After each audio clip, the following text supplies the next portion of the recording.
sarja ja nagu eelmine räägin, see oleme nüüd filosoofilisel lainel. Meie ettekandja on tulnud Kyoto ülikoolist, lektor on tulnud Kyoto ülikoolist. Igaks juhuks ütlen, et Kyoto ülikool on see koht, kus kujunes välja kuulus Jaapani filosoofia koolkond, seda nimetasidki Kyoto koolkonnad ja lektor on Mikael Lotman ja räägib metafüüsikast. Palun. Tervist, aitäh. Ma olen Kyotos elanud 4 aastat ja kõigepealt ma pean vabandama, kui mul eesti keel hakkab lonkama vahepeal. Nii et ma olen jõudnud sellisesse faasi, kus mul jaapani keel enam eriti edasi ei arene, aga eesti keel seest hakkab vaikselt manduma.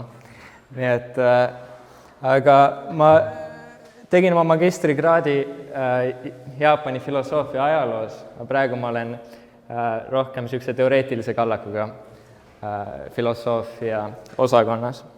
Ja täna ma räägin siis metafüüsiliste tõestuste võimatusest, ehk siis sellest, miks ma arvan, et metafüüsikud ei saa ega ka tohiks midagi tõestada. Ja ma esitan seda ühe arutluskäiguna. Ja kui te olete sellest arutluskäigust aru saanud, siis te olete saanud kõigest aru, nii et kõik see ülejäänud jutt on ainult selleks, et te saaksite veel paremini aru. Nii et arutluskäik näeks välja umbes niimoodi, et metafüüsika on kõige üldisem katse mõtestada asju. Tautoloogiad on mõttetud, tõestused väljendavad tautoloogiaid, seega tõestused on mõttetud, mistõttu katsed nendega asju mõtestada on ennast tühistavad. Muidugi, te panete tähele võib-olla, et esimene eeldus on natuke keeruline, sest ma olen võtnud väga spetsiifilise metafüüsika definitsiooni, nii et ma kõigepealt pean põhjendama, miks ma üldse võtsin kasutusele sellise metafüüsika definitsiooni ja seda ma teen esimeses osas, kus ma räägin metafüüsika traditsioonilisest määratlusest ja miks traditsiooniline määratlus minu jaoks ei toimi. Teises osas ma räägin siis Adrian Moore'i metafüüsika definitsioonist, mis on võetud üle tema raamatust The Evolution of Modern Metaphysics ja räägin natuke sellest raamatust ja põhjendan, miks on hea definitsioon. Ja teine asi, mis seal arutluskäigus oli tähtis, oli see, et ma eeldasin, et tautoloogiad on mõttetud ja selleks, et seda põhjendada, selleks ma pöördun Wittgensteini poole, aga see ei ole põhjendamatu käik, sest et Adrian Moore, nagu ma pärast teile ka näitan, on ise Wittgensteini uurija ja tema definitsioon on Wittgensteiniga seotud. Ja siis lõpuks ma näitan teile ühe metafüüsilise arutluskäigu ette ja näitan täpselt, miks ta on mõttetu. Nii et alustame metafüüsika traditsioonilisest määratlusest. Kõigepealt, et sõna metafüüsika pärineb Aristotelese tekstide tõlgendajatelt, et Aristoteles ise sellist sõna ei kasutanud. Ja metafüüsikaks siis nimetati neid tekste, mida tuleks lugeda alles pärast Aristotelese loenguid loodusteadusest, ehk siis füüsikast. Ja need füüsika, erinevalt metafüüsikast, tegeleb ennekõike asjade loomusega, füüsisega, ehk sellega, mida iseloomustab muutumine. Ja metafüüsika tegeleb jällegi asjade olemusega, ehk sellega, mis püsib ühe ja samana läbi aja. Ja kuigi Aristoteles ei kasutanud sõna metafüüsika, vaid kirjeldas oma tegevust kui uurimust olemisest, tarkust, esimest filosoofiat ja teoloogiat, nii et esimene võimalus üritada määratleda metafüüsikat umbes niimoodi, et metafüüsika on see, kes nimetab ennast metafüüsikaks, ei ole õige. Kui kellelgi peaks isegi tekkima selline idee. Nii.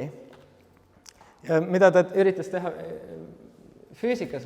Aristoteles oli kirjeldada põhimõtteliselt seda, kuidas muutumine on ülepea võimalik. Et seal leiab näiteks poleemikat Elea koolkonnaga, mis väidab, et muutumine on võimatu. Eeldades, et muutumine tähendab seda, et miski asi hakkab eksisteerima või ei eksisteeri enam. Ja nagu ladina keeles öeldakse, vist ma loodan, ex nihil nihil fit, et tühjast asja ei saa. Ja põhimõtteliselt Aristoteles pidigi näitama nüüd, et kuidas on niisugune asi nagu muutumine võimalik, selleks, et haarata oma filosoofia projekti alla suurema tüki reaalsust kui mingisugune ideaalne maailm, milleni saab jõuda ainult läbi reduktio ad absurdumi laadsete tõestuskäikudega.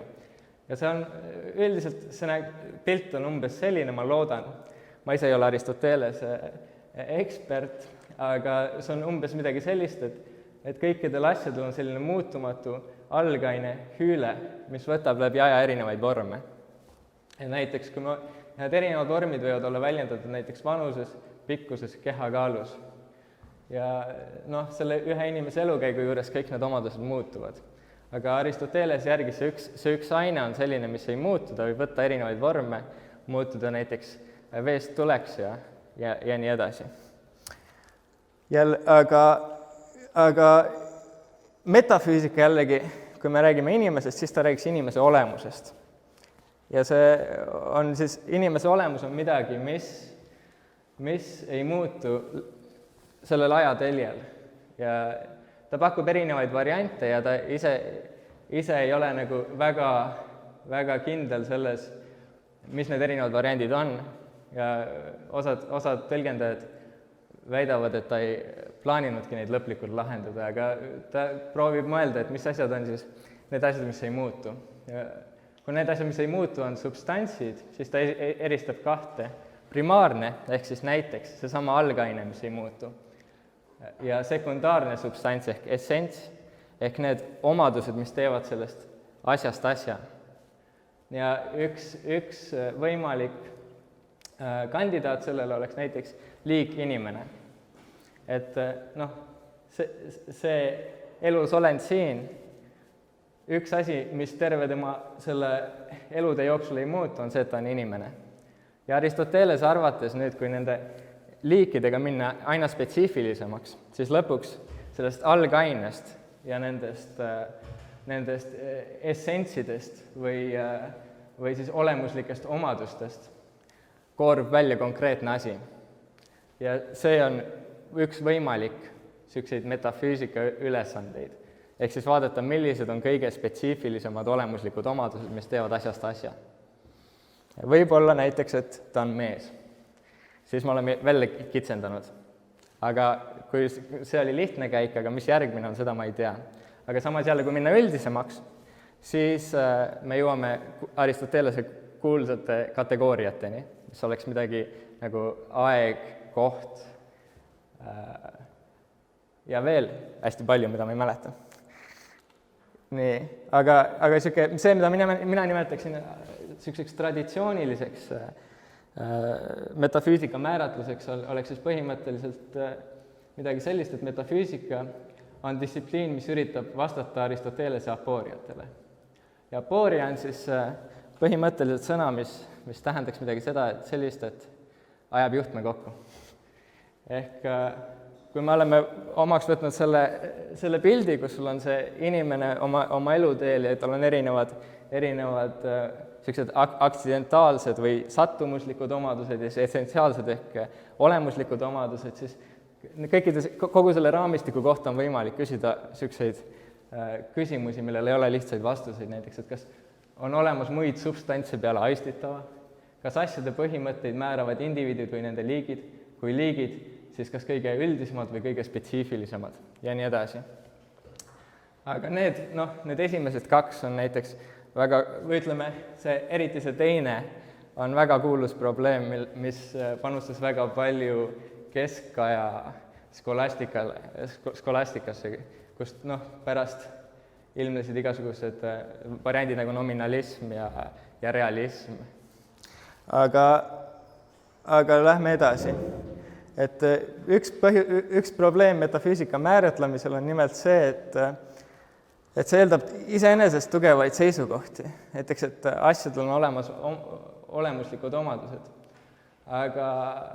Aga sellest näiteks ei piisa, kui sa tahad lahti saada metafüüsikast, et öelda, et ei, asjadel ei ole olemuslikke omadusi. Sa ütled teise metafüüsilise väite.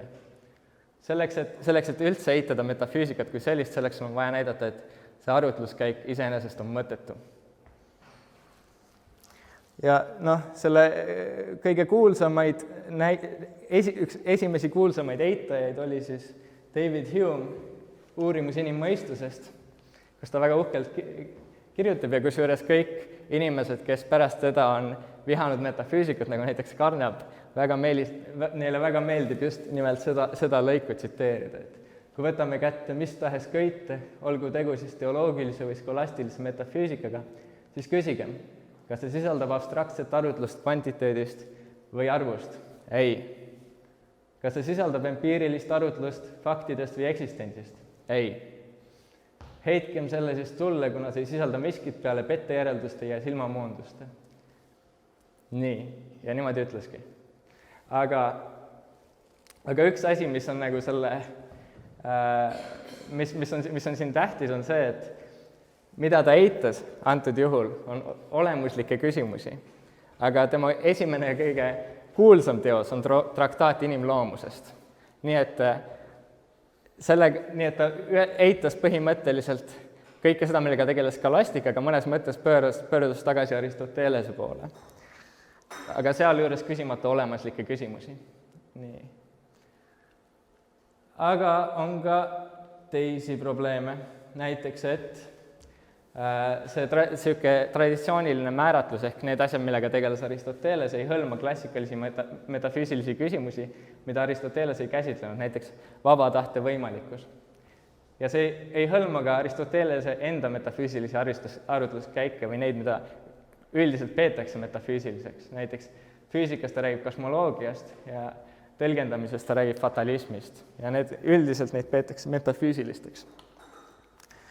Nii et põhimõtteliselt üks määratluskriteerium, mida on välja pakkunud, on midagi sellist, et see peab olema minimaalselt metafüüsiline ja maksimaalselt hõlmav. Ja see peab olema piisavalt informatiivne, et tabada metafüüsiliste arutluste peamiseid tunnusjooni. Siis on olemas üks teine määratlus, mis on juba palju tugevam ja mida näiteks kasutab väga kuulus ontoloog Peter van Inwagen oma raamatus Metaphysics, mis on midagi sellist, et metafüüsika kirjeldab maailma, nagu ta on päriselt, mitte näiliselt. Ja see on hea sellepärast, et on piisavalt üldine, et hõlmata näiteks vaba tahte probleemi. Kas vaba tahe on päriselt olemas või on see vaid näiline? Ja see ühtlasi resoneerub väga hästi antiikmetafüüsikaga, näiteks Parmenidesega, kelle jaoks peamine küsimus oligi selles, et mis on päriselt olemas, mitte näiliselt, millised on teadmised, mitte arvamused. Ja terve see traditsioon langes edasi Sokratesele, Platonile, Aristotelesele ja tõesti metafüüsikas on selline väga tugev tunnusjoon.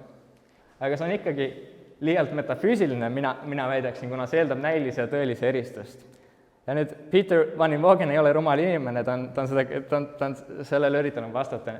Ja see vastus näeb välja umbes midagi sellist, et okei, aga ütleme siis, et ei ole olemas tõelist. Aga siis päriselt asjad ongi niimoodi.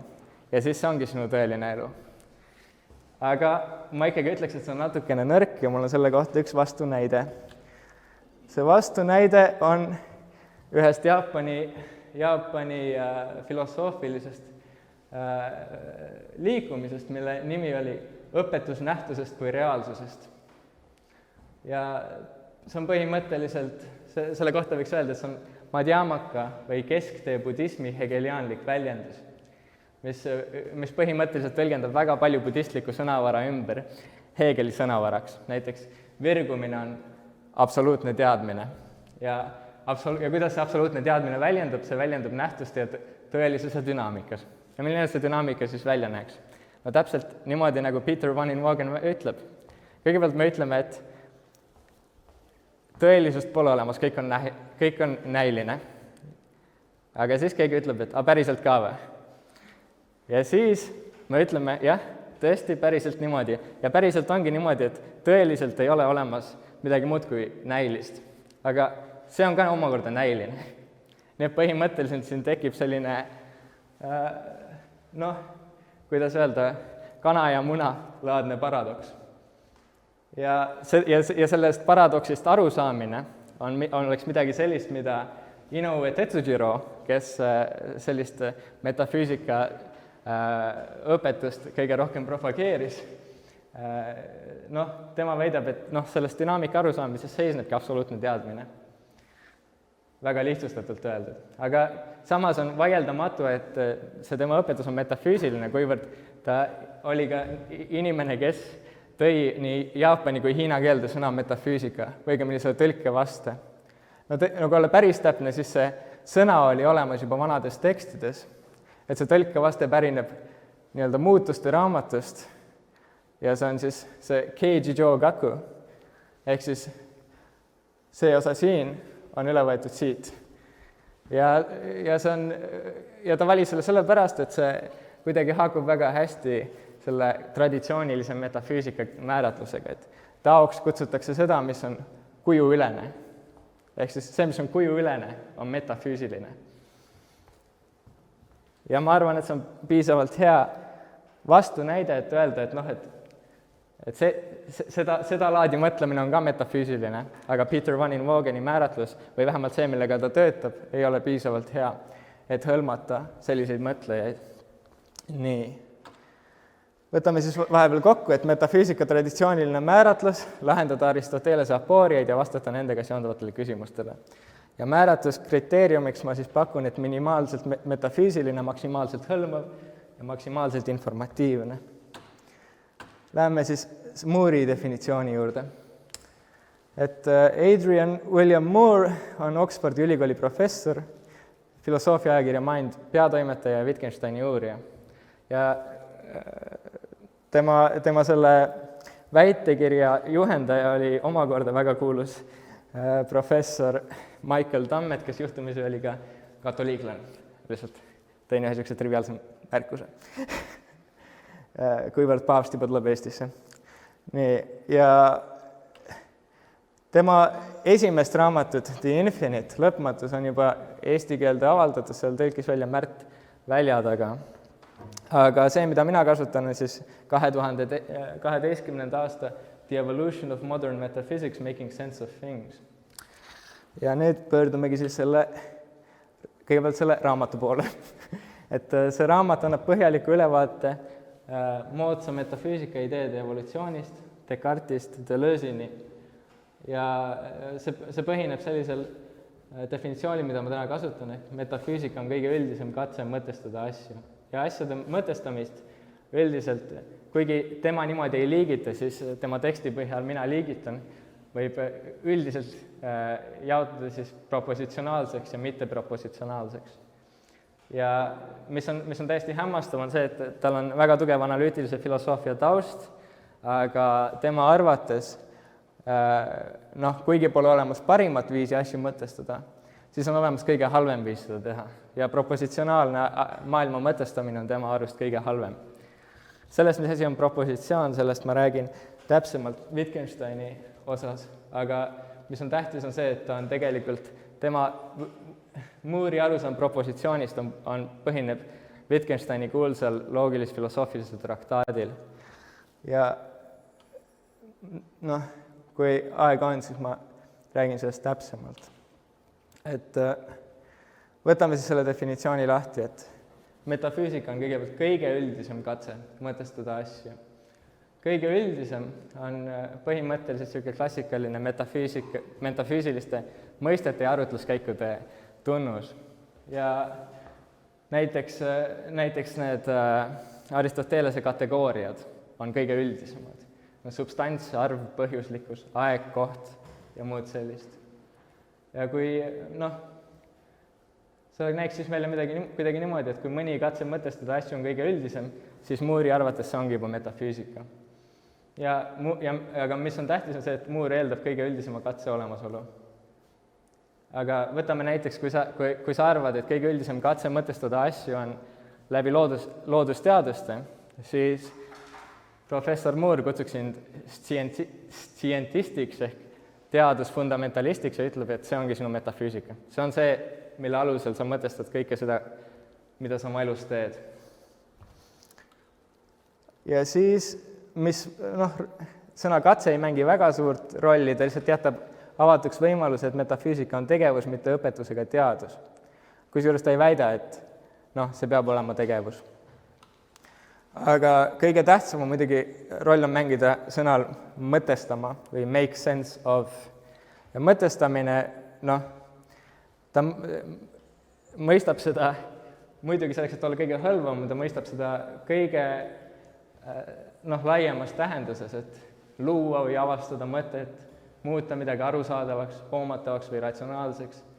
Ja mõtte all ta peab silmas tähendust, eesmärki või seletust. Ja selleks, et asju mõtestada, võib kasutada nii keeli, sõnu, fraase, teooriaid, tema arvates tõestusi, mina sellega nõus ei ole, kui käitumismustreid. Aga üldiselt kõiki neid ma liigendan siin propositsioonideks ja mittepropositsioonideks. Tal on see natuke keerulisem, sest tal on pseudopropositsioonid, mida mina propositsiooniks ei pea, ja siis tal on olemas ka pseudoväljendused ja tal on päris keeruline niisugune taksonoomia. Aga põhimõtteliselt võib üldistada. Ja mis asju millega ta siis tegeleb?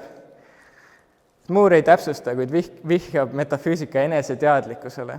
Aga siin tekib niisugune tegelikult väga keeruline teoreetiline probleem. Ja ma ei jõua sellest väga pikalt rääkida, aga kui metafüüsika käsitleb iseennast, siis ta põhjustab lõputu regressi. Ehk siis on metametafüüsika kõige üldisem. Ja siis on järgmisena metametafüüsika kõige üldisem. Ja kuna see põhjustab lõputu regressi, siis see välistab kõige üldisema katse. Või vähemalt niimoodi näib. Aga tegelikult seda on võimalik lappida ja mitte, seda definitsiooni on ikkagi võimalik päästa ja mitte isegi väga suvaliselt. Et kui teid huvitab, siis ma võin pärast seletada.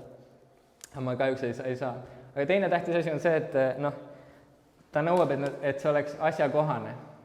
Et see ei ole puhtformaalne distsipliin nagu loogika või matemaatika. Et ta ikkagi peab seletama mingisuguseid asju, mis on meile eluliselt olulised näiteks. Või mis me arvame, et on. Ja minu arvast see definitsioon on väga heast, et ta rahuldab määratluskriteeriumid. See on laiaulatuslik, sisaldab varasemaid metafüüsika määratlusi, kaasa arvates näiteks seda, et need asjad, millega Aristoteles tegeles, kaasa arvates seda, et metafüüsika uurib seda, mis on päris, mitte näiline.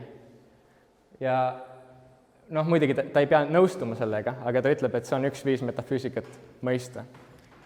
Ja siis muidugi ta on metafüüsiliselt laetud ja kõik definitsioonid on mingil määral vähemalt ontoloogiliselt laetud, sest nad eeldavad asjade olemasolu ja üks asi, mida ta eeldab, on see, et on olemas kõige üldisem katse mõtestada asju. Teine asi on see, et on olemas asju, mida on võimalik mõtestada. Ja siis on siin see lõputu regressi probleem, aga üks asi, mida ta raamatus, mida ta siis tahab, kui ta tahab jõuda, on see, et mitte propositsionaalne mõtestamine on metafüüsika jaoks palju tähtsam kui propositsionaalne. Et tema jaoks isegi sümfooniad on parem viis mõtestada maailma kui propositsioonid. Võib-olla see oli natuke liiga tugevalt öeldud. Aga nii, ja nüüd ma pöördun siis järgmisena selle juurde, et miks tautoloogiad on mõttetud. Kui seda saab ainult põhjendada, seda või näidata, selle kohta omaette tõestust ei saa esitada. Aga ma põhjendan seda ikkagi selles samas heas filosoofilises traditsioonis, kust on intellektuaalselt pärit Adrian Moore ja see intellektuaalne traditsioon on Ludwig Wittgenstein. Muidu Michael Tammet, tema juhendaja, oli väga tuntud Frege uurija ja tõlgendaja. Ja kuna Frege ja Wittgenstein Wittgenstein oli väga mõjutatud Fregest, siis omakorda see kajastub kõiges selles, mida Moore teeb, kuivõrd tema juhendaja oli Frege uurija. Nii. Ja mida siis Wittgenstein kirjutas oma kõige kuulsamas teoses, või mis selle raamatu eesmärk? Selle raamatu eesmärk oli see, et raamat käsitleb filosoofilisi probleeme ja näitab tema uskumist mööda, et nende probleemide küsimuse seade rajaneb meie keele loogika valesti mõistmisel.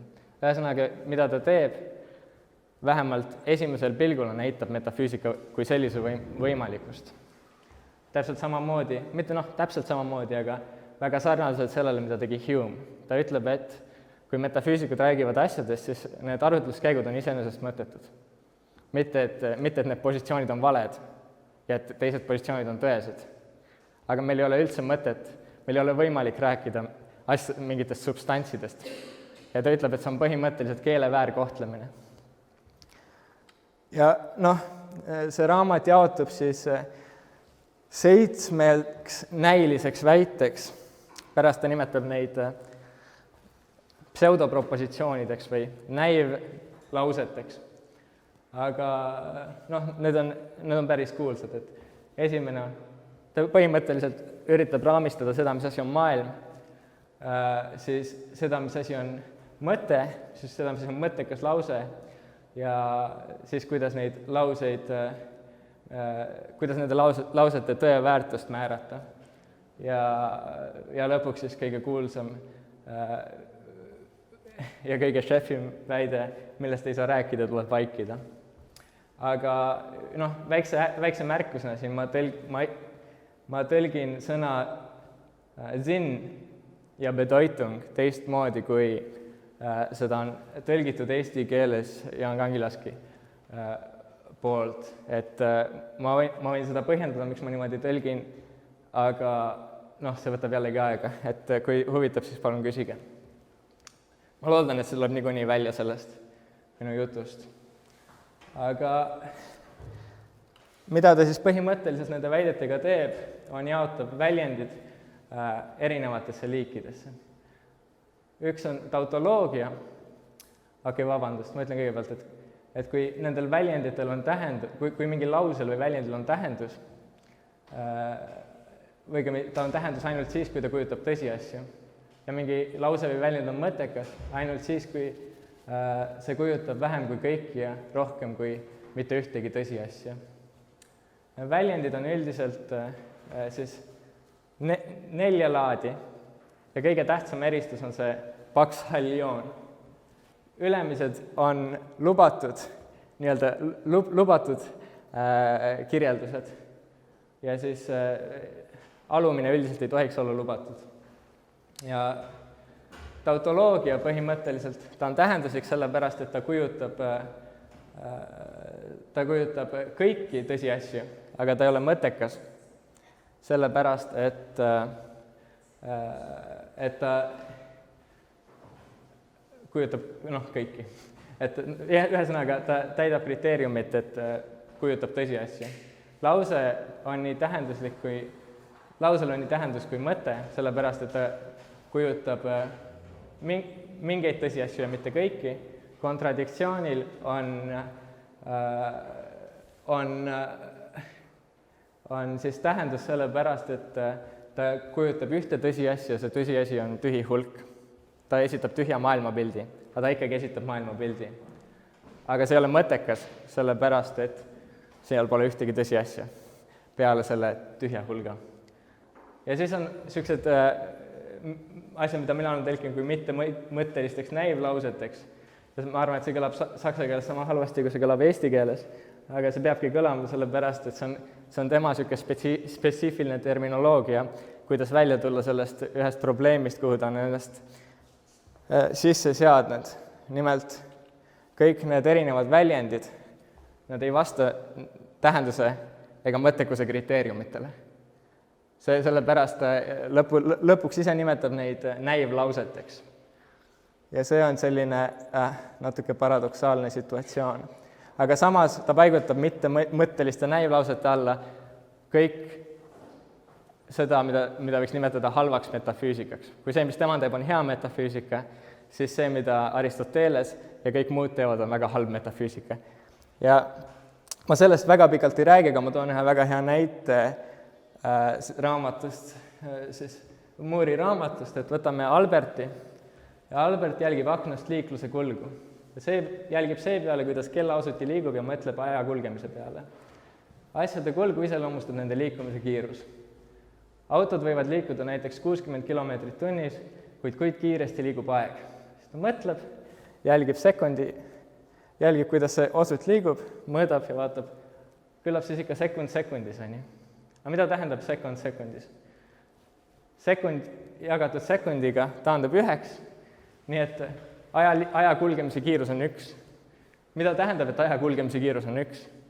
Albertil on juhe koos, ta on avastanud tõelise apooria ja see on see, mis põhimõtteliselt näitab, et Albert on väärkasutanud keelt, ta on otsinud liikumist sealt, ta on võtnud asjade kulgu, mis on metafoorne väljend, kirjeldusena, mis käib üldiselt füüsiliste objektide kohta ja ta on küsinud endalt mõttetuid küsimusi ja seeläbi on avastanud enda jaoks metafüüsika. Aga nüüd ma räägin siis hästi lühidalt, see on natukene tehniline, aga sest peab ikkagi rääkima, mis asi on tautoloogia, lause ja kontradiktsioon, et kui me esitame väite näiteks, et Sokrates on kreeklane, siis see väide on tõsi siis, kui meie hulgas, kreeklaste hulgas on Sokrates, siis see vastab tõele, ta kujutab maailmapilti, maailma, kus Sokrates on kreeklane. Ja see on mõttekas lause. Siis järgmisena, selline on ka mõttekas lause, et Sokrates ei ole kreeklane. Ta esitab väite, mis vastab tõele siis, kui Sokrates kuulub kreeklaste hulga täiendisse ehk kõikide asjade hulka, kus ei ole Sokrates ise. Ja kusjuures see kõikide asjade, see on natuke vale väljend, aga see hulga täiend ei ole ainult, siin alla ei käi ainult näiteks pärslased, hiinlased ja albaanlased, aga siin alla käivad ka näiteks kauged galaktikad või sokid või sipelgad või siis kummikommid või mis iganes asi, mis meie loogilises universumis on, see käib kreeklaste hulga täiendi juurde. Ja ma unustasin mainida, see ristkülik ongi meie loogiline universum. See on kõikide asjade kõik võimalikud kombinatsioonid. Ja mida ta väidab, on siis see, et Sokrates ei kuulu siia. Ja võtame siis järgmise, tautoloogia. Tautoloogia, siis Sokrates on kreeklane või mitte kreeklane. See vastab tõele siis, kui Sokrates kuulub kreeklaste hulga ja kreeklaste hulga täiendi ühendisse. See märk siin tähendab ühendit. Ja see vastab tõele siis, kui Sokrates on kreeklane või mitte kreeklane. Ühesõnaga, see vastab tõele ka siis, kui Sokrates on sipelgas või kauge galaktika või ükskõik mis muu asi, mille me lubame enda loogilisse universumisse. Aga ja seeläbi see on mõttetu. Ta ei ütle Sokratese kohta mitte midagi. Ja viimaks siis kontradiktsioon, see ei ole väga oluline, aga kontradiktsioon on jällegi paratamatult valeväide. Ta ütleb, et kui me ütleme, et Sokrates on kreeklane ja mitte kreeklane, siis see väidab midagi sellist, et Sokrates kuulub kreeklaste hulga ja siis selle kreeklaste hulga täiendi ühisossa. Aga neil ei ole mingit ühisosa. Seega ta põhimõtteliselt annab meile tühja hulga. Aga niisiis väike Wittgensteini enda sõnades lause näitab, mida ta ütleb. Tautoloogia ja kontradiktsioon näitavad, et nad ei ütle midagi. Tautoloogia ja kontradiktsioon on mõttetud, sinnlos. Näiteks ma ei tea ilmast mitte midagi, kui ma tean, et sajab või ei saja. Väike vahekokkuvõte, propositsioon ehk lause on Wittgensteini mõistes mõttekas lause. Lause on mõttekas parajasti siis, kui ta kujutab vähem kui kõiki tõsiasju ja rohkem kui mitte ühtegi tõsiasja. Lausel on tähendus, kui ta kujutab maailma, kas terviklikult või tühjana. Tautoloogia on mõttetu, kuna ta kujutab korraga kõiki võimalikke tõsiasju. Nii, ja nüüd hakkame vaikselt jõudma metafüüsiliste tõestuste mõttetuseni. Nii. Ja põhimõtteliselt kõik see, mis ma edasi räägin, ongi siis kokku võetud juba siin lõigus Wittgensteini sõnades. Loogikas on protsess ja tulemus ekvivalentsed, seepärast pole ka üllatusi. Tõestus on loogikas vaid mehaaniline abinõu, et kergendada tautoloogia äratundmist seal, kus on komplitseeritud. Aga nüüd ma üritan seletada, mida see umbes tähendab. Ma alustan natuke, kuidas öelda, väikse krotskiga. See tõestuse definitsioon, mis ma võtsin, see ei ole halb definitsioon, aga ta ei ole kindlasti väga hea definitsioon, sest et natuke üks eksitavaid asju selle juures on see, et näiteks ingliskeelne proof, tal ei ole mingisuguseid konnotatsioone tõega.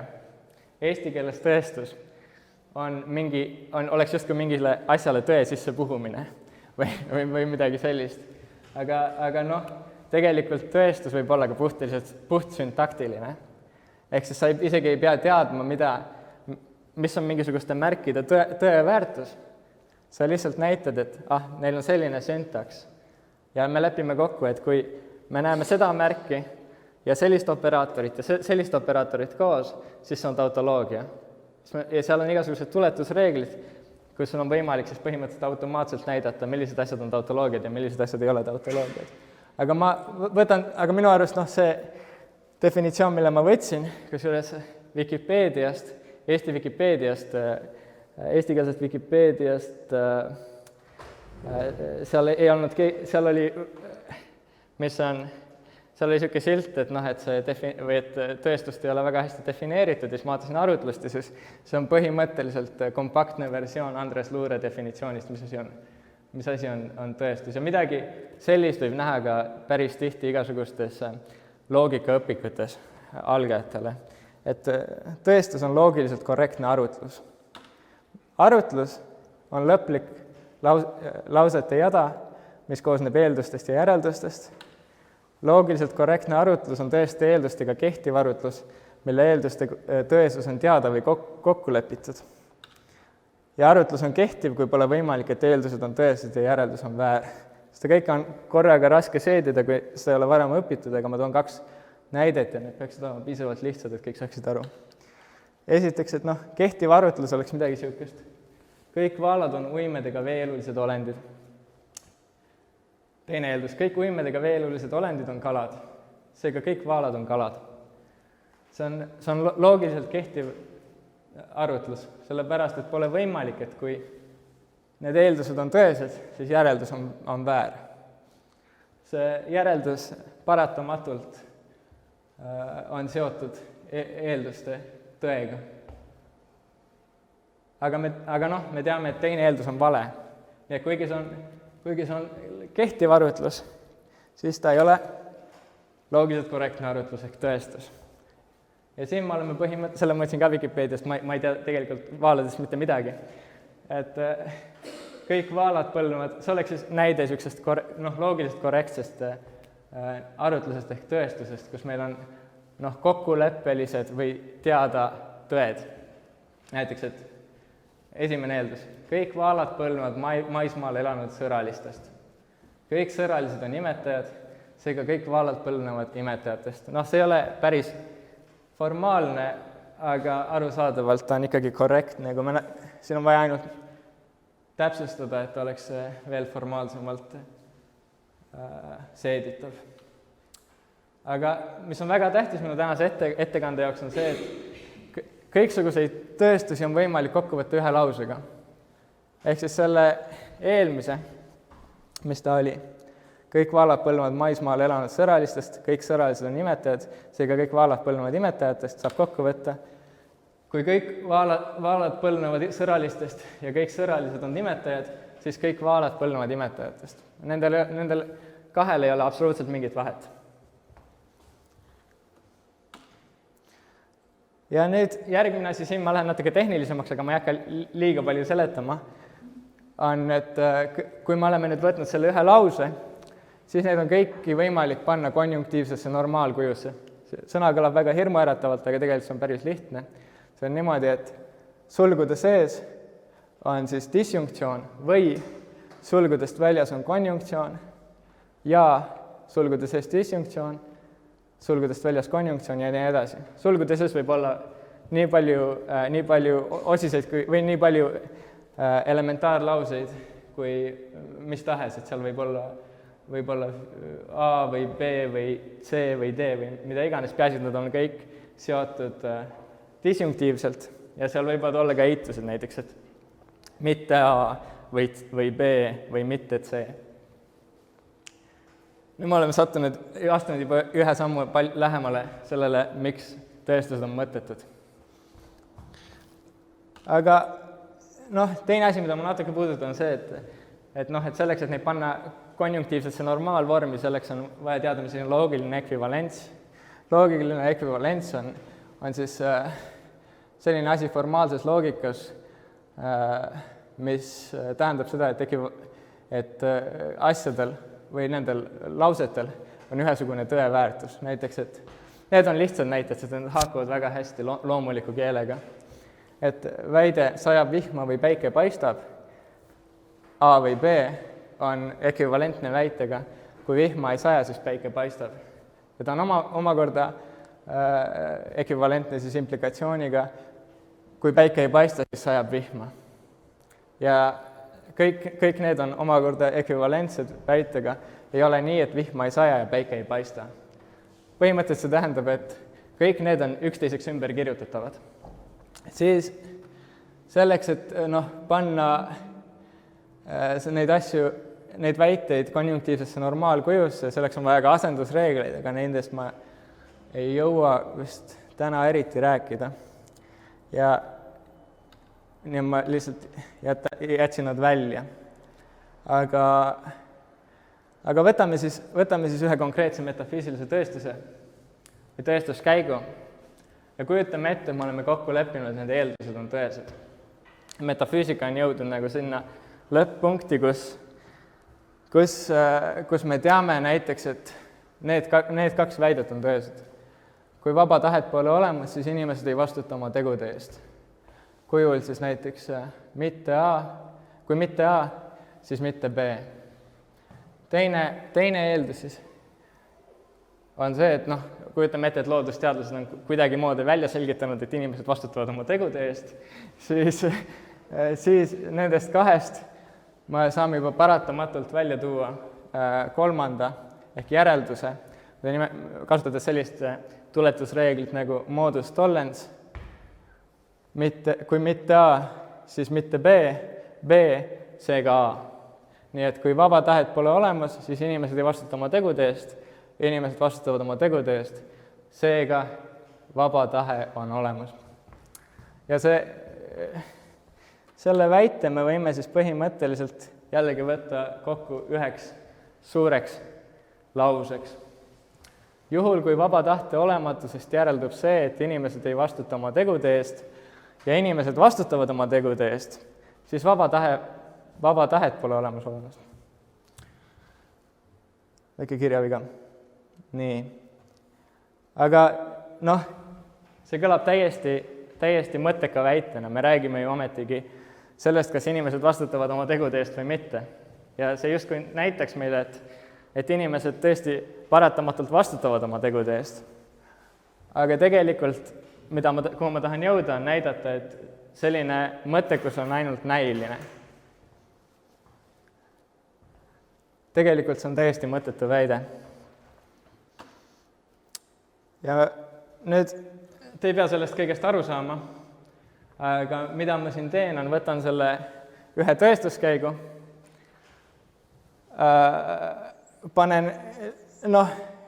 alustan sellest ja hakkan ümber kirjutama seda syntaksit, kasutades erinevaid asendusreegleid ja loogilisi ekvivalentse. Ma võtan näiteks siin reas 2, ma vahetan implikatsiooni disjunktsiooniks. Reas 3 ma kasutan sellist asendusreeglist nagu De Morgani seadus, mis on selline, et kui eitada näiteks A või B, siis me saame mitte A ja mitte B. Siis ma kasutan siin ka veel ühte, ma kasutan siin näiteks seda, et topelteitus on ekvivalentne tavalise väitega, mitte tähendab sama, kui lihtsalt midagi väita. Ja siis 7. ja 8. real ma kasutan distributsioonireegleid, mis on põhimõtteliselt see, et ma korrutan selle, mis siin sulgude sees on, sellega, mis on sulgudest väljas. See on tähtis, on see, et kõik need väited on loogiliselt ekvivalentsed, nad ütlevad täpselt ühte ja sama asja. ja kõige lõpus ma kasutan lihtsalt kommutatiivsuse seadust selleks, et see oleks natuke reljeefsem. Nii. Ja mida me oleme siis tõestanud, kui me oleme selle tõestuskäigu lahti pakkinud? Me oleme tõestanud midagi sellist. Vaba tahe on olemas või vaba tahet pole olemas või inimesed vastutavad oma tegude eest. Ja inimesed vastutavad oma tegude eest või inimesed ei vastuta oma tegude eest või vaba tahe on olemas. Aga see ei ole mõttetu ainult sellepärast. See on mõttetu sellepärast, et see on tautoloogia. Midagi, mida me tegelikult teadsime enne, kui me hakkasime tõestama. Ja nagu Wittgenstein ütles, siin tegelikult ei oleks tohtinud olla üllatust.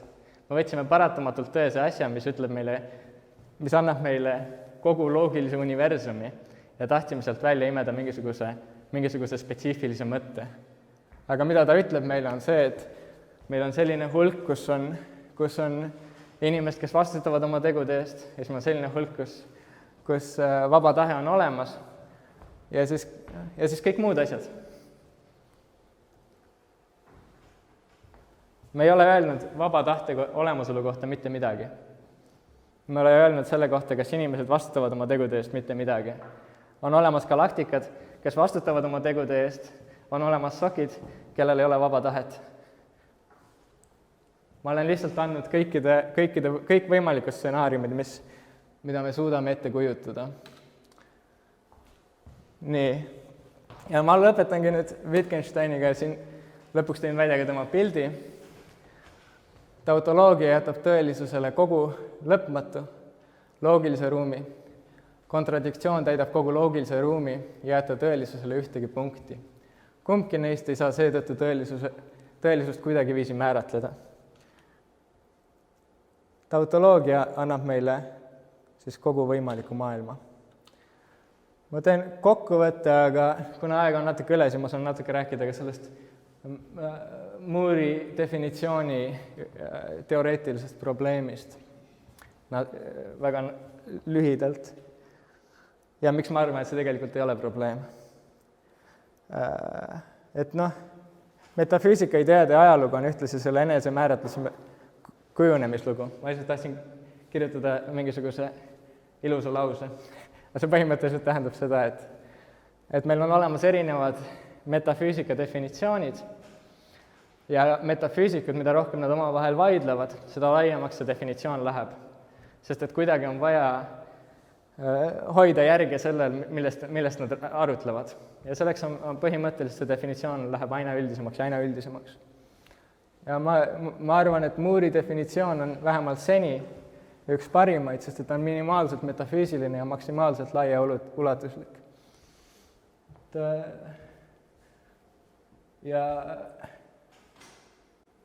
Ja siis lõpuks, et kui tautoloogiad on mõttetud, siis metafüüsilised tõestused on võimatud. Ja ma väidan, et tautoloogiad on mõttetud ja seega metafüüsilised tõestused on võimatud. Mis on omaette üks tõestus. Aga kõige lõpetuseks, enne kui ma räägin siis natuke sellest Moore'i definitsioonist, ma esitasin endale paar küsimust, enesekriitilist küsimust, et kas see tähendab siis tõesti seda, et metafüüsika ei suuda tõesuse abil maailma mõtestada. Ja ma arvan, et see tähendab täpselt seda. Aga ometigi on olemas selline metafüüsiline kool nagu analüütiline metafüüsika, mis mõtestab maailma tõestustega.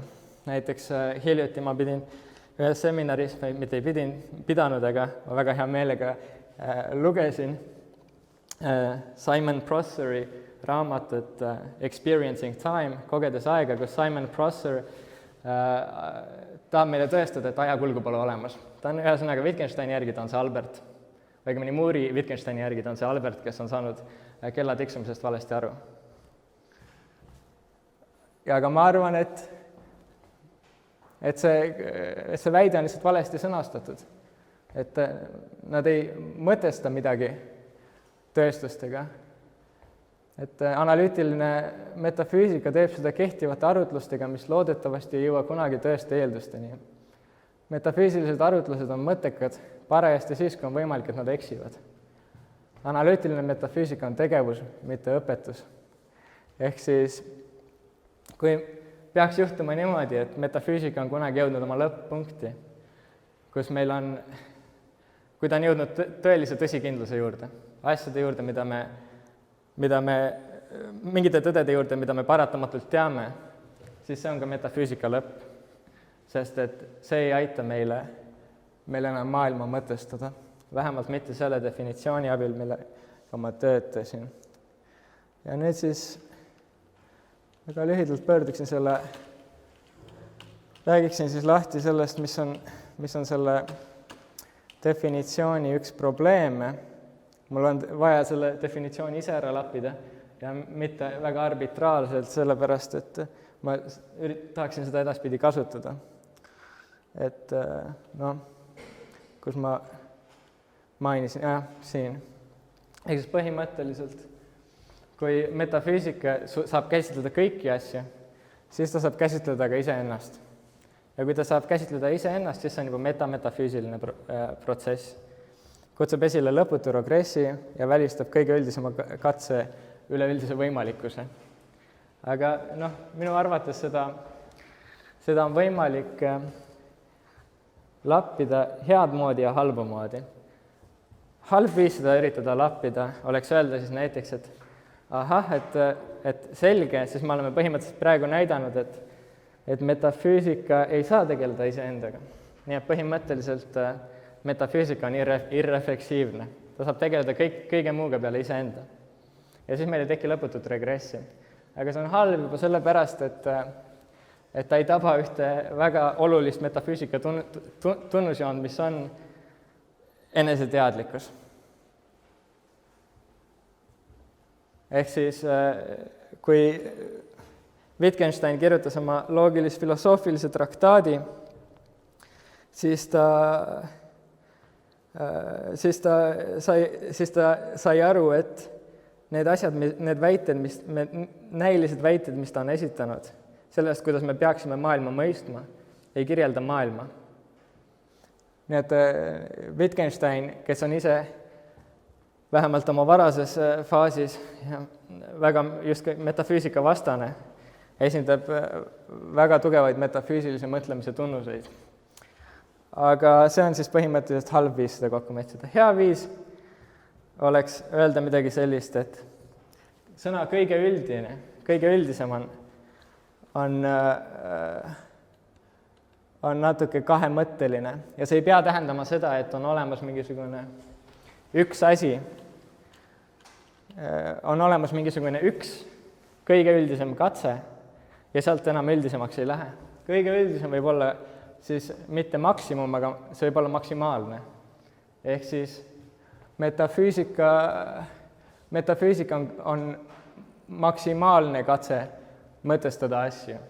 Ehk siis, kui näiteks aastal 2018 me tegeleme metafüüsikaga ja siis inimesed hakkavad järgmisel aastal tegelema metametafüüsikaga, siis metametafüüsika on kõige üldisem. Ja sealt edasi metafüüsika ja nii edasi. Ja põhimõtteliselt see lõputu regress võib pealegi tulla, aga see ei välista metafüüsika võimalikkust. Põhimõtteliselt see on üks viis, kuidas sellest teoreetilisest probleemist lahti saada. Nii, siis ma varpisin nii palju slaide, ma arvasin, et läheb väga palju aega, aga tuli välja, et võib-olla rääkisin liiga kiiresti. Väga palju on juba kaetud, aga ma räägin siis paari sõnaga veel natuke nendest, kuivõrd minu magistrikraad oli pühendatud Jaapani filosoofia ajaloole, siis ja see oli täpselt see periood, millega ma tegelesin, siis võib rääkida veel paar sõna sellest, et Mihhail Lotman varem mainis, et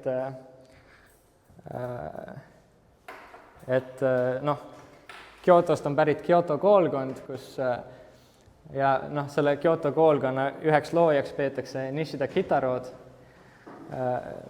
kes kirjutas teose Hüve uurimus,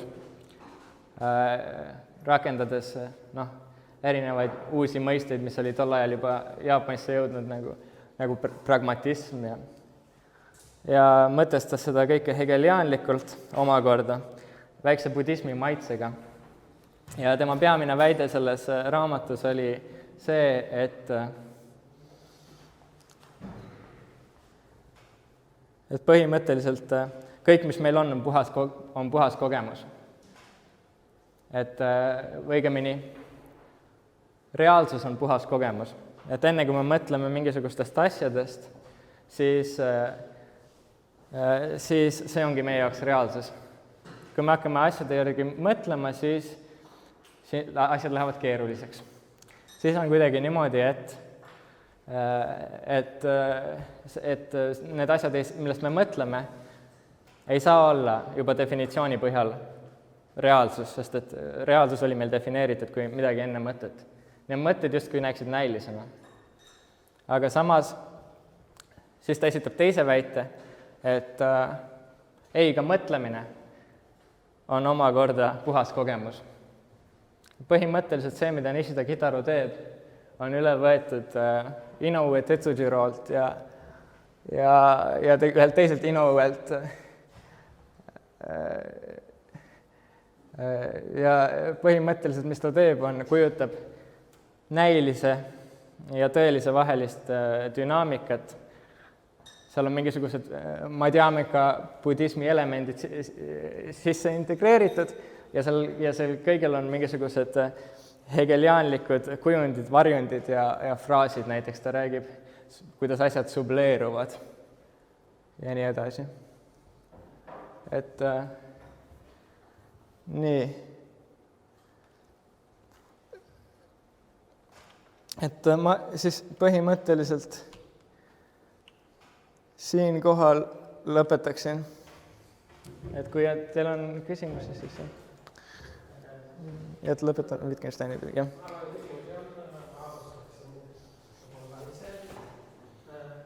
Sa lubasid seletada, mis asjad on propositsionaalne ja mittepropositsionaalne. Jaa. Oli öeldud, et mittepropositsionaalne on see õige, aga me kahjuks ei saa teada, mis on see vale. Okei. Et no, jah, sellest ma lipsasin õnnetult mööda. See oli tegelikult näidatud ära seal tabelis ja ma unustasin mainida, et ma kohe toon selle tabeli ette, et propositsioon on Wittgensteini mõistes lause. See oli tõesti tähtis informatsioonikild. Propositsioon on lause, mis ütleb maailma kohta midagi, aga mitte kõike. See on lause, millel on tõeväärtus. Jah, aga jah, ütleme, et tõeväärtus on üks lause omadusi, aga peamine funktsioon Wittgensteini jaoks on see, et ta kujutab tõsiasju. Kusjuures lause ise on üks tõsiasjadest. Nii et need on tõsiasjad, mis kujutavad tõsiasju. Ja nad ei ole nii-öelda loomult erinevad, aga nad on erinevad siis, kui üks kujutab teist. Siis tuleb välja, et üks annab teisele tähenduse ehk tõeväärtuse. Ja mis need allad on? Mis asjad? Teine metafiisika on mittepropositsionaalne. Ei, nad on halvad sellepärast, et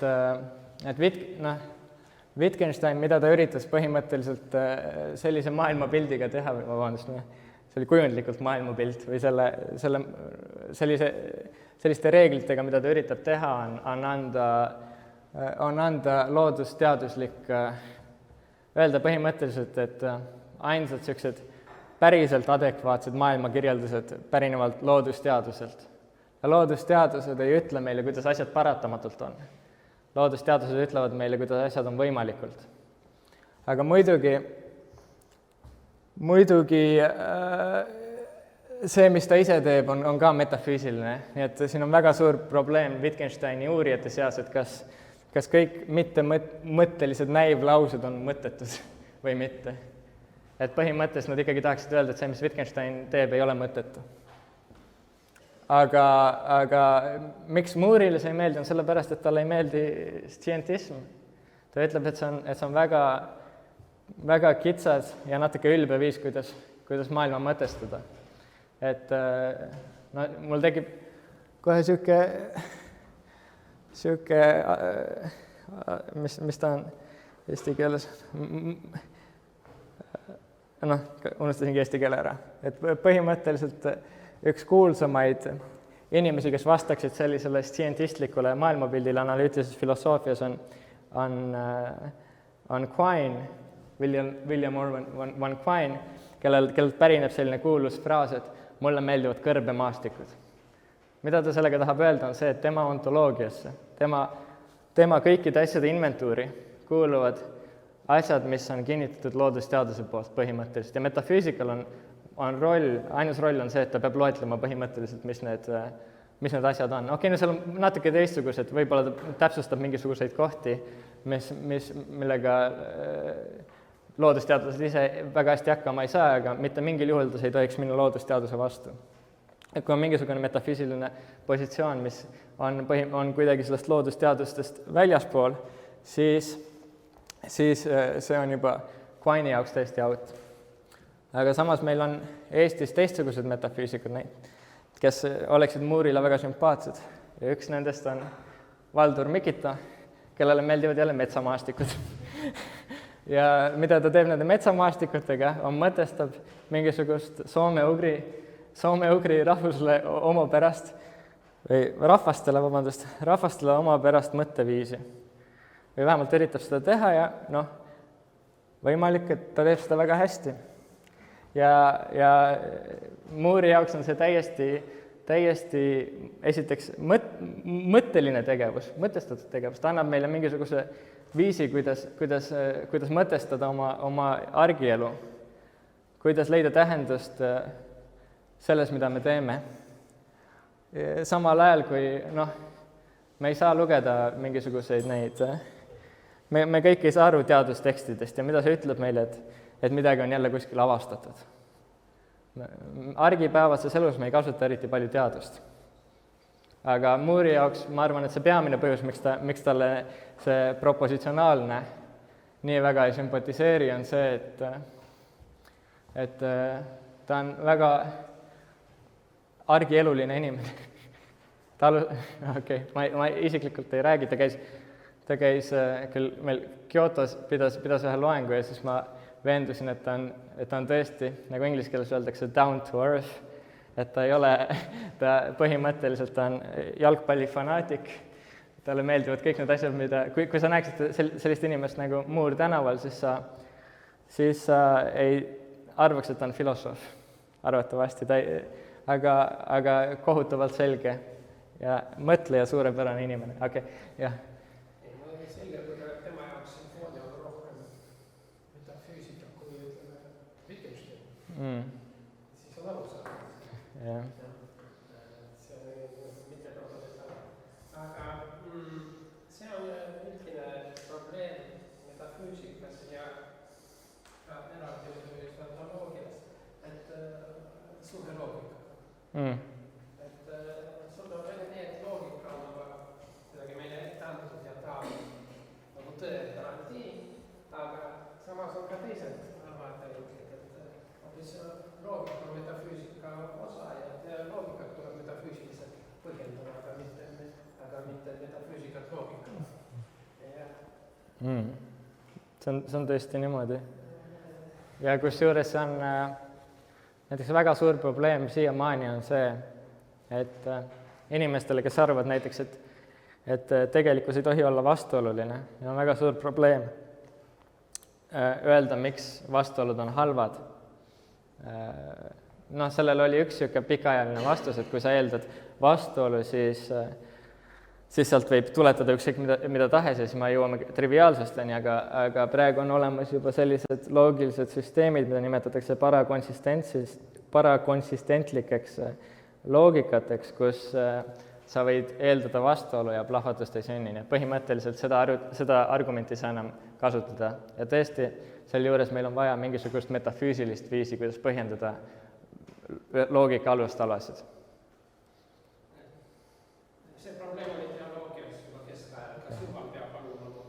jah, mitte isegi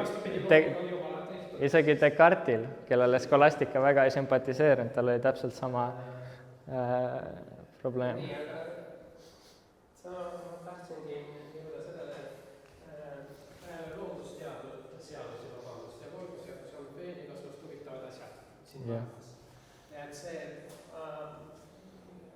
kuskilt, nagu sa ütlesid, et kuskilt äkki loodusteadus meile suudab tõestada, et inimene vastutab oma tegude eest. Meil ei ole vaja siin loodusseadusi, meil ei ole vaja üldse teada, mis füüsikast, keemiast, mitte midagi. Piisab, kui me vaatame kriminaalkoodeksi. Sa vastutad oma tegude eest. Ja see on täiesti kindel, igaüks, kes elab sellistes tüüpi riikides, vastutab oma tegude eest. Jah. Teine asi, et vastutab see pihitoolis. Jah, et muidu... Siin on erinevad süsteemid vaba tahe kohta. Ja seda liikus, mis on patt? Jah. Patt on muuseas see, mis sa teed vaba tahtlikult. Jah. See vaba tahtlikult ja teadlikult. Ja see on kaks nagu vastandikku moraaliteoloogilist suunda. Regarism, sa vastad kõige eest. Jah. Et ma ei tahtnud, mis siis. Ma ei teadnud, mis siis. Või see eleksism. Et vabandust, mitte keegi ei teadnud nii mitte midagi. Mis tähendab teadlikult ja mis tähendab vabatahtlikult. Ei olnud, tung oli sund, mul oli selline sees, ega ma ise nagu nii, et pattu ei ole. Kõik oleme kogu aeg patus. Ja mõlemad need suunad on kiriku poolt nagu hukka mõistetud. Ja see on vahepealsed kokku. Nii. Nii et see samas vaba tähe on selgelt, see on metafüüsiline probleem. Aga teda võib fundeerida mitte üksnes loogika või loodusseadust. Aga mitte seda argiluga. Ütleme nagu muur, jalad maas. Jah. Või no see... Paned jala ette, siis pedad. Vastutad oma selle eest. Jah. Et üks neid filosoofilisi koole, mis üritas nii-öelda jala maha panna, oligi pragmatism. Mis ütles, et üritas sellest probleemist kuidagi niimoodi inimesi nii-öelda sükestest filosoofilistest, väga metafüüsilistest debattidest tagasi maa peale kutsuda, on öelda, et midagi sellist, et tõde on see, millel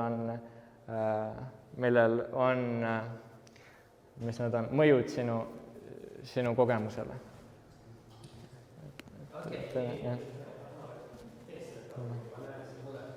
Jah.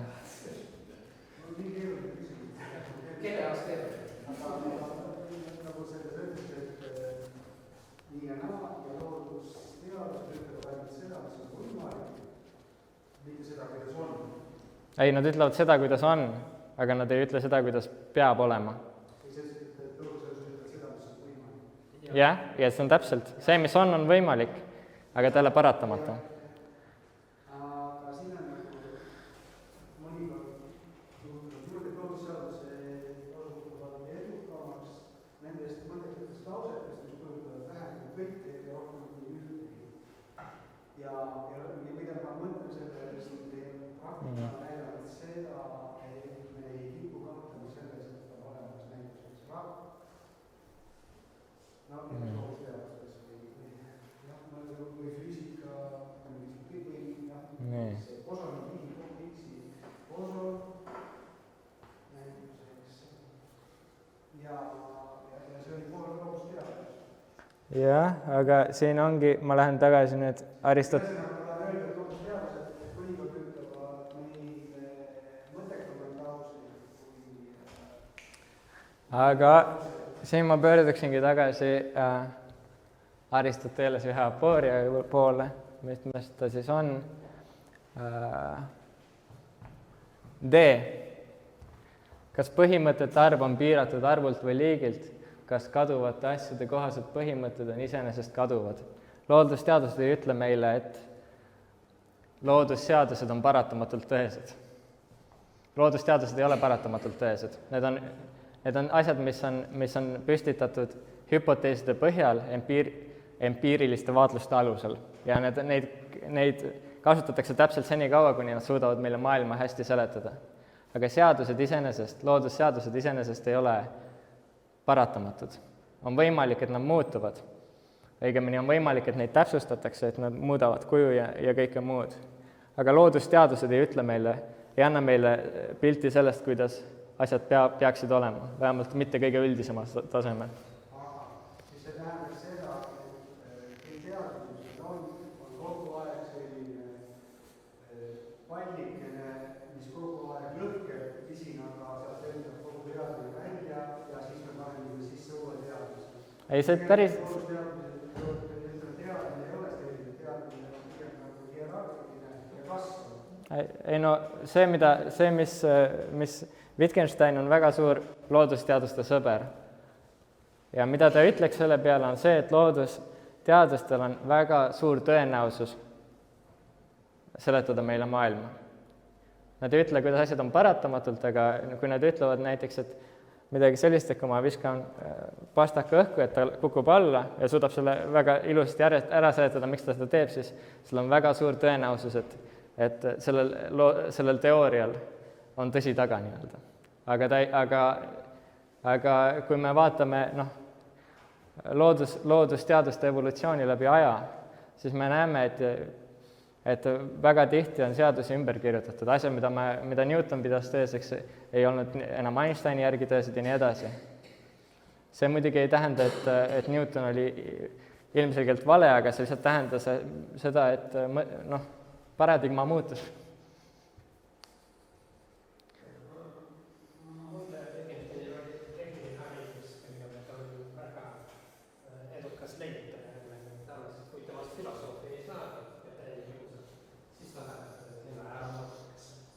Aga mis muudab loodusteadused, siis siin on selline asi, mida loodusteadused seadustavad, mida loodusteadused meie eest valivad. Et kõik, see on vaadanud. Kõik loodusteadused räägivad minevikust.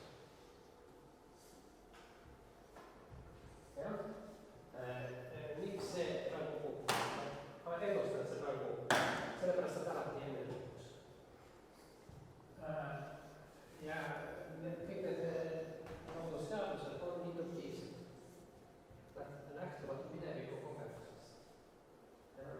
Ja tõesti aga me teame, et see on prooni liikumine, ja on teoreetiline, ehkki absoluutselt mitte tõenäoline võimalus, et kõik need osakesed liiguvad praegu üles, et saab selle, aga mitte tõenäoline. Kokkuvõttes, et see, loodusteadused ütlevad ainult selle kohta, mis on võimalik, ei tähenda, et see võimalikkus ei oleks väga tõenäoline.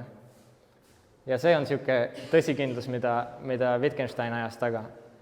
Ja tema jaoks paratamatus oli mõttetu ja metafüüsika oli ei kvalifitseeru isegi tähendusliku lause alla, sest et ta esitab asju, millel pole tõe väärtust.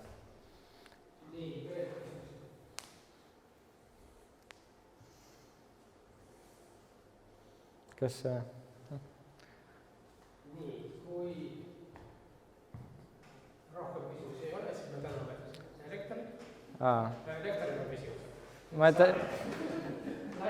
Ma isegi tegelikult tahtsin ühe nagu ette sööta, sest et see, mis ma tegelikult üks ilmselge kriitika minu arust, kui tohib, minu tervele tänasele ettekandele on see, et kas ma mitte ei tõestanud midagi. Ja kas nüüd minu arutluskäigu põhjal, kas see, mis ma teile näitasin, kas ei ole lihtsalt mõttetu? Täpselt samamoodi kui see, mis see arutlus vaba tahte üle. Ja ma saan selle kohta ainult öelda, et paras pähkel, et see oli Wittgensteinil ka. et ma võiksin siis teha mingisuguseid terminoloogilisi nihverdusi, öelda midagi süükest näiteks, et need asjad, millega ma nüüd kirjeldasin, neid loogika, neid asendusreegleid ja kõike muud, et need on ainult näivlaused, et tegelikult ma ei öelnud seda, ja jätan lahtiseks, kas nad on mõttekad või mitte. Et seda siis näiteks minu uurijad. Aga samas ma võin mitte võtta üle terve Wittgensteini filosoofia ja öelda midagi süükest. Maailma on võimalik mõtestada ka mitte propositsionaalselt ja öelda, et no ma mõtestasin seda, see, mis ma täna teile esitasin, koosnes 2 osast, üks osa on mõttetu, aga see, mis puhus sellele asjale mõtte sisse, oli kõik need kontingentsed näited ja mitte propositsionaalsed asjad nagu žestid või mis iganes, mis ma tegin. Ja need muutsid selle vähemalt arukaks, kui mitte mõttekaks. Aitäh.